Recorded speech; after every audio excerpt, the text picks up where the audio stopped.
Welcome back, folks. We have so many stocks to talk about, lots of business updates coming through from corporates, and the SGX Nifty is on fire this morning, indicating a big bang opening. So let's see where it takes us. For now, our entire team is joining in to help you prep for the day.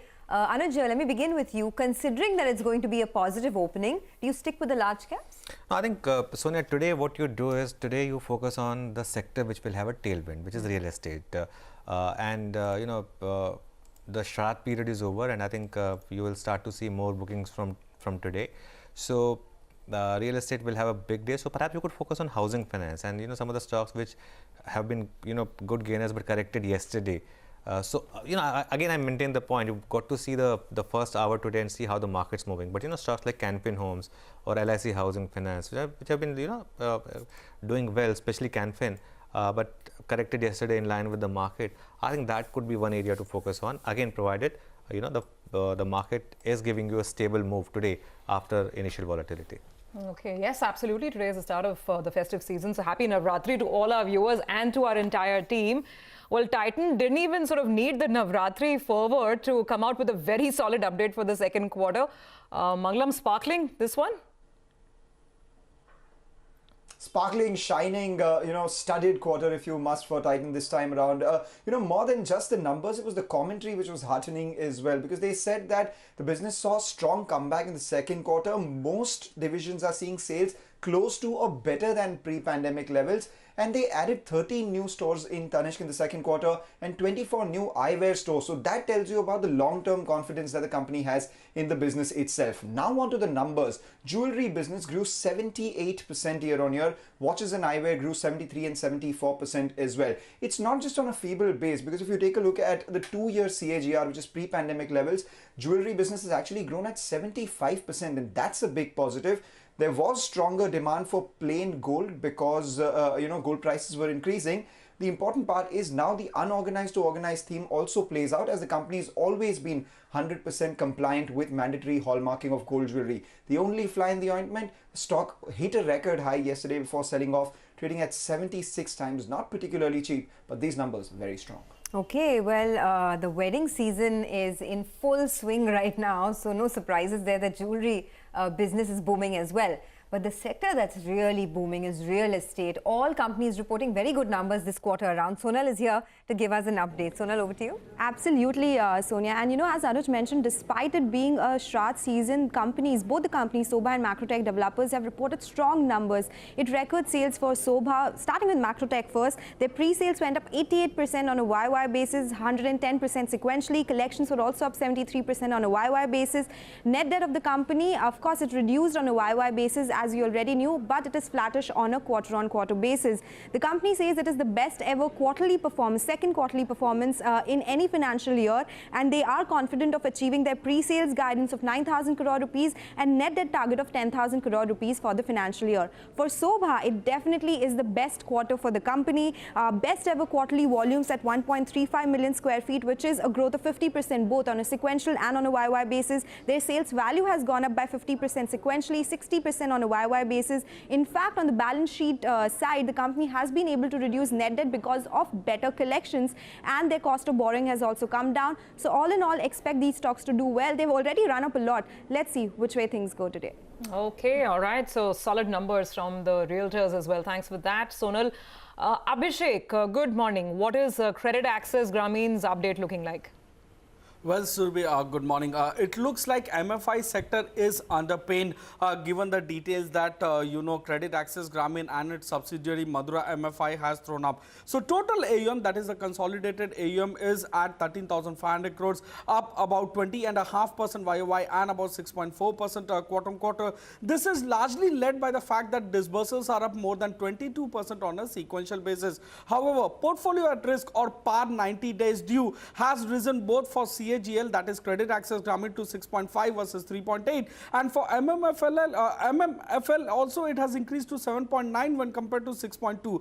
Which are the geography which is causing the pain is Maharashtra and MP for CAGL, while Maharashtra and Tamil Nadu are giving woes to MMFL. So non-paying book, CAGL has about 5.5% of book which is not paying at all, while its subsidiary Madura MFI is seeing 4.5% of the book not paying at all. Back to you. Okay, thanks a lot for that. So let's see how that stock plays out. But there is a word that you will hear more often from now.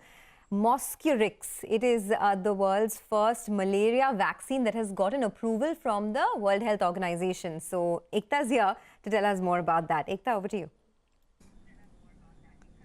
Well, yes, it's definitely a historic event in terms of all of us because WHO has approved the first ever vaccine for malaria, and this is by GSK. So in terms of a stock impact, you can probably expect GSK to be in the green.